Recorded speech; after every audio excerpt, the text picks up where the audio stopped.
Welcome to Not Milk Never Milk. Subscribe if you're lactose intolerant. You'll start by verifying prerequisites.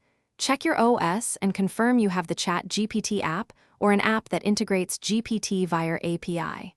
Once done, install the keyboard host app that supports Chatgpt, then open Settings and enable that keyboard under Keyboards or Input Methods. Make sure the host app has microphone and network permission so responses and voice input work. Finally, sign in to your Chatgpt account inside the host app or paste your API key when prompted to link the model. Next, configure the integration inside the keyboard host app. Sign in to your Chatgpt account or paste the API key and select the GPT model and response length.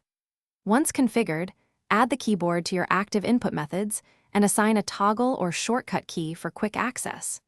Make sure to set privacy controls.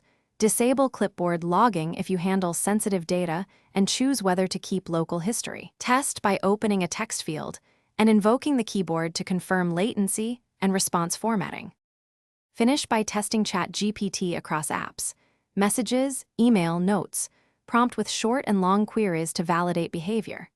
Once satisfied, pin the keyboard or shortcut for daily use and tweak model temperature or max tokens for desired tone.